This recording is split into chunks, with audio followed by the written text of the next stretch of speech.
to another Daily Digest video. I'm Ross Merriam, and I'm joining the dark side today with a Tron deck, but it's a cool Tron deck. We've got Tooth Nail, a bunch of sweet targets for Tooth and Nail. You can find Xenagos the God and a big Eldrazi, give it haste, attack them immediately. It's got a little combo aspect to it, and hopefully we'll get to Eldrazi some people. So I've won the die roll. I will certainly be on the play, and I think this hand is a keep. So I'm going to be able to go turn 1, Sphere Star, turn 2, Stirrings, hopefully hit another Tron piece, play map, and then turn 3, find the third Tron piece. And so we'll have Tron on turn 4. And our Eldrazi are pretty big, so we're not concerned with casting something immediately on turn 3. But being able to hit Tron on turn 4 is good enough, I think. So I will keep. My opponent also kept. So don't need this anymore, and mine, and I don't know if there's anyone specifically we want to use, but I'll play Star in case my psychotic opponent has Manic Nature's Claim and wants to kill my thing. I still get to draw a card. So, let's see what our opponent is playing. Windswept Heath. I would say most Windswept Heath matchups are good for Tron, but you never know in Modern. Okay, Windswept Heath Temple Garden, an even better sign. Guess I could be an Arbor deck. Ooh, this looks like Bant Eldrazi, which should be pretty good. Especially because our opponent did not have a piece of acceleration on turn 1. Oh, but they do show us the temple. That is important for them to hit. Now we might be under some pressure, but Eldrazi Temple. So that'll get us 9 mana on turn 4. Awkward, 2 10-drops. But we'll fight on. Sack for green. What do we have? Oh, an 11-drop, you say. Even better. Play Ancient Stirrings. So we have a mine. Definitely want this tower. Any order is fine. And I'll play a map. Okay, well, hopefully we get to cast some of these giant things.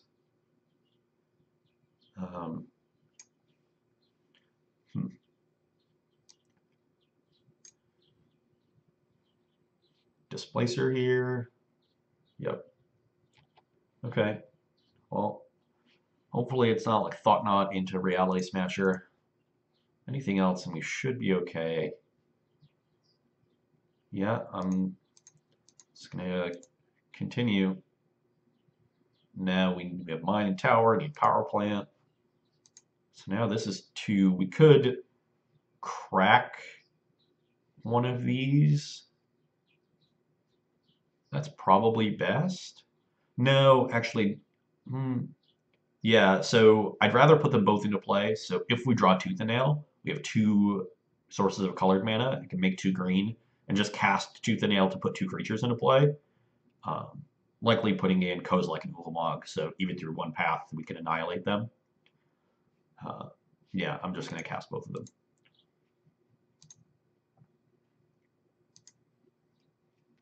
And let's see if you have the Thought Knot Seer. Which wouldn't even be that good. I mean, with a tower, we can still cast 1 giant thing. Okay, no Thought Knot. That means I'm expecting a Reality Smasher next turn. But I think we'll be able to beat that. Take 4.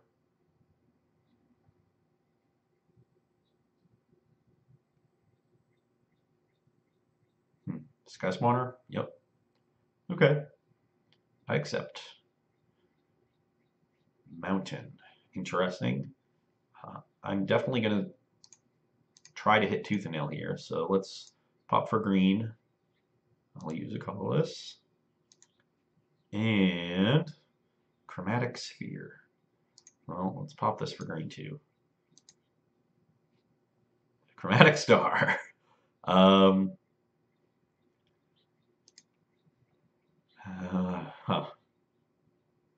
Now we're at the point where we can still cast a 7-drop like a Karn. I would pretty gladly just play Karn and eat the Displacer and let Karn die on the attack. But yeah, let's just keep going. Green. Forest. Huh. Now I can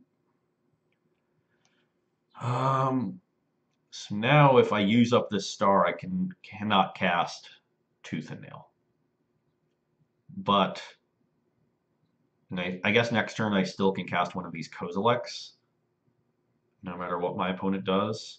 The thing is, if my opponent plays Reality Smasher, they attack me for 5, 8, 9, 10, 11, and I'm at 5, and they can use Displacer to blink a blocker. So I'm actually dead if my plan next turn is just cast one of these big things, one of these Kozileks. I either need to get to 11 mana to play an Ulamog and kill the Displacer, hope my opponent doesn't have Path. Right, because I'd be at 5. This attack would only be for 3. And I could block Smasher and take 3. I guess I'd lose to another Smasher too.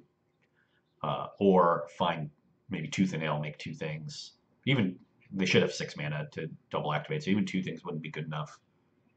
So I don't even think Tooth and Nail is very good. No, I'll have 9 mana next turn, so Tooth and Nail would be good next turn.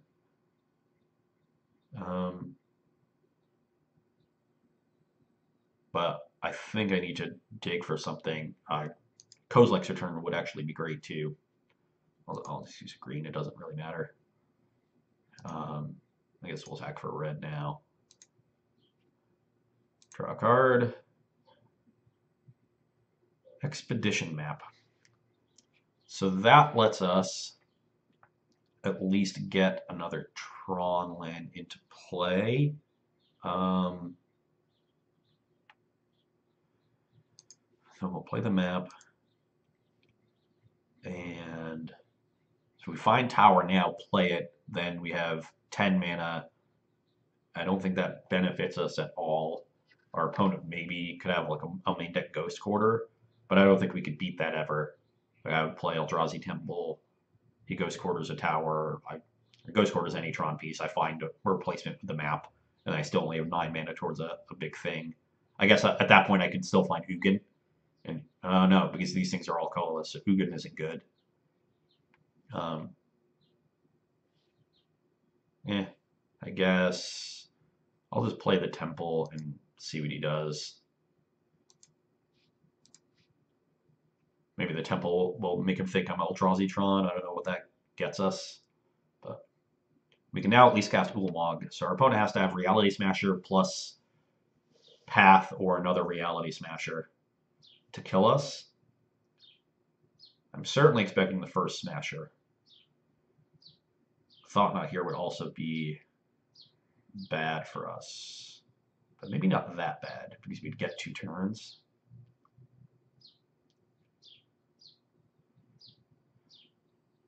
Ooh, is this, yeah, this is Drowner. That's bad too. So this attack is for 6, and then they have 13. This is a cast trigger though, so that's still actually fine, because we'll exile the Drowner with the cast trigger on the stack, and then our opponent will have 1, 2, 3, 4, 5. We'll only have 8 power, and we'll be at 10. So again, we'd be dead to a Smasher. Would we? Because they'd have to have Smasher plus tap our blocker. So I think we're still okay here. Not sure if we're going to be able to win, because our opponent has a lot of permanents. So the Annihilator actually isn't great. But we'll have more draws to it. Yeah, let's take 6 and crack this. Just let me crack my thing. Definitely want the most mana possible. Sure. Drew another tower. Well, yeah, let's do the only thing we can. 3, so there's no way to leave any mana here. I guess I can just tap this for 1. Pay all my manas. Exile your Drowner. I have nothing else. So 5, so yeah, they only have 8 power in play, and we have a blocker, which could tie up some mana. So they'd have to have Temple into Smasher to kill us. Wouldn't be surprised if they just have a Path here. I think we've drawn both our basics too, which is a mild tilt, but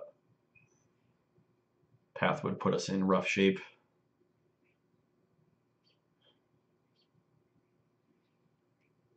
Ugin not being effective in this matchup is kind of weird. Ooh, another 6-drop here, another Drowner will probably do it as well.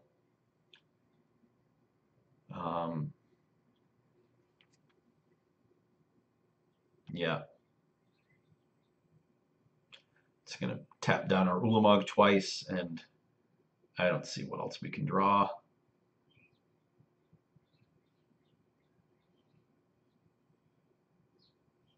Um, 3, 6, 9.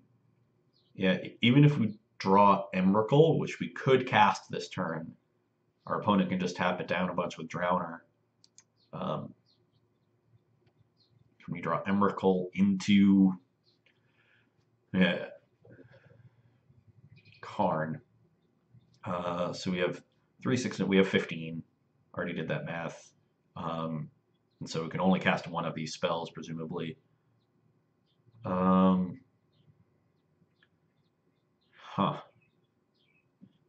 Can only cast one of them. Karn isn't good enough. Like I exile Drowner, he taps my Ulamog, has a million attackers.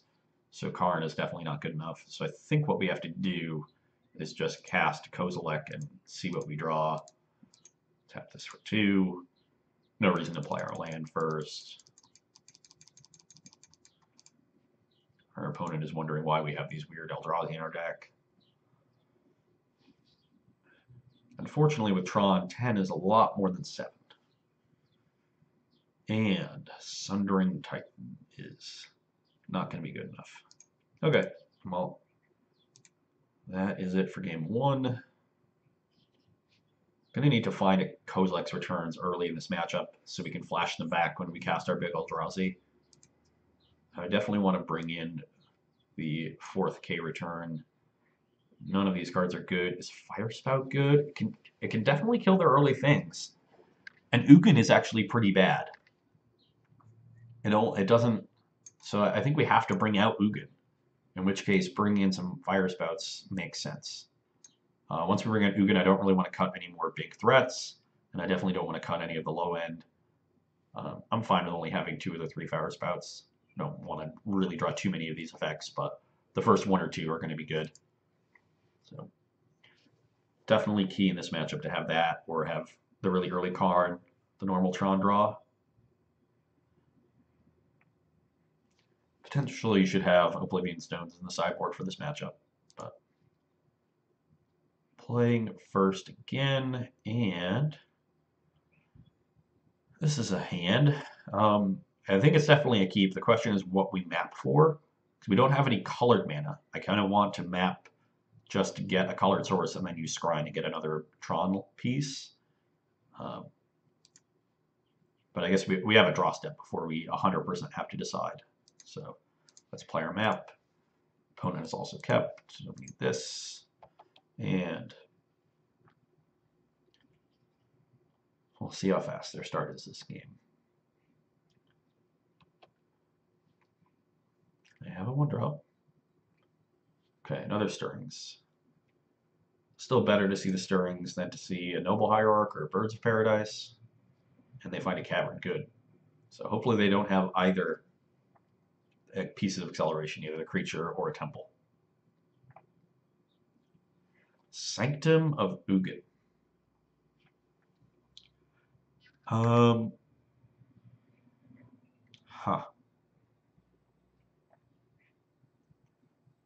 Well, Sanctum's not going to come up for a while. I'd rather develop my mana more, and I am going to map for a colored source here with 4 colored cards in my hand. We'll just get a stomping ground.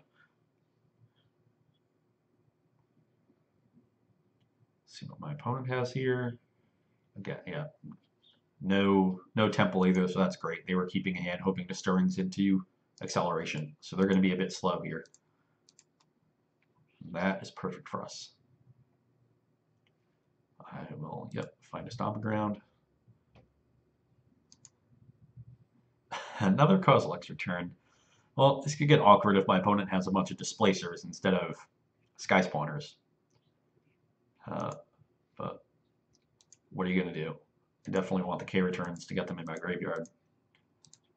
And I don't think there's any difference to what Tron lands I find, so let's try to have more towers for more mana. And hope to find the other Tron piece pretty soon. There's that cavern we saw.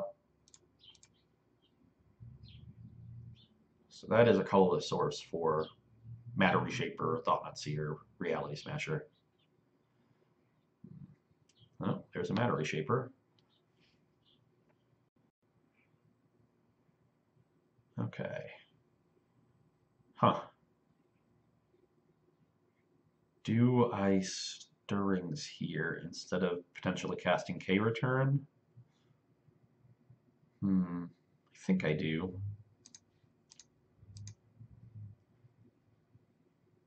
And there's the power plant. So certainly not going to pass up Tron, although we're a little awkward here because we are still a colored source away from Tooth and Nail, so we're almost 2 turns away from it.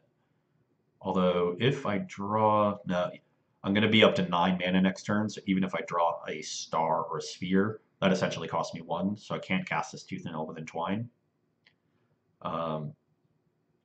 And I'll just play this power plant and pass the turn.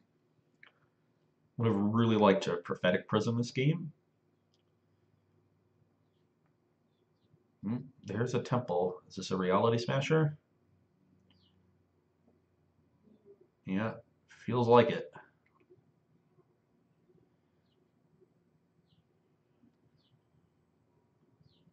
Yep. Well, we still have turns. We just need to find a colored source, and we can Tooth and Nail. Xenagos plus Emrakul will kill them on the spot. And there is a star.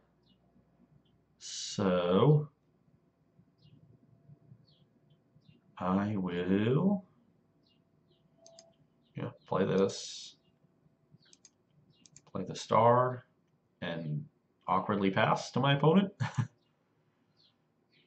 Almost every other Tron deck would just crack this star immediately, digging for a piece of gas, so my opponent has to be wondering what's what. Hopefully a K return might, I don't know, show them something.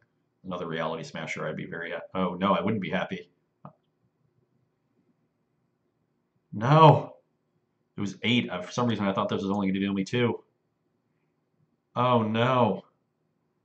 Oh, we were so close.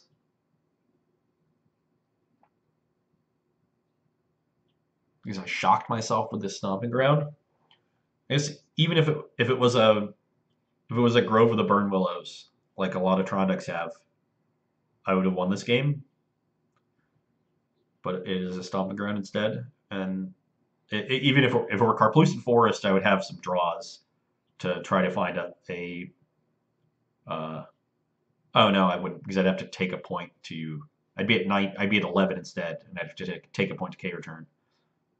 I guess I would use the star, and then I don't know, and then I could just draw a big creature and flashback the K return. Is there anything I can do here? Double K return doesn't do it. Only deals 4. And the deck doesn't have other instants. I guess I'll just check to see. Sure, we'll sack this. Make red.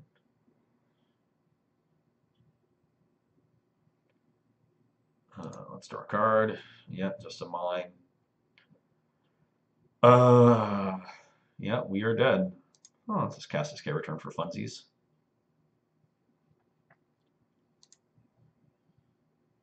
It's a Cavern of Souls. Make him click a couple times to name a creature type. Got him. Oh man. Yeah, especially when you have a combo finish, I think protecting your life total is important. I would just prefer Grove of the Burn Willows over these Stomping Grounds. You got me. Hmm. Disappointing one. Was so close to executing my sweet tooth and nail combo, and just 1 point short. We would have gotten to attack for a lot of damage and annihilate them for 6. But sometimes it is not meant to be. And when your Tron deck trades in some of its cheaper threats to play these big, expensive Eldrazi for Tooth and Nail, that's what can happen. And Tooth and Nail needs two colored mana, which is awkward when your lands all make colorless. So it's definitely a little bit of a slower Tron deck. It's gonna pay off turns 4, 5, 6, and that was just enough for our opponent to race. So, if you are not a fan of Tron, I hope you enjoyed it. If you are a fan of Tron, then you're a horrendous human being, and I sort of feel a little dirty for navigating my way over to the dark side. So I'm a little happy that I lost, just a little bit though. That's going to be it for me today. You can come back and see me on Friday. Bye.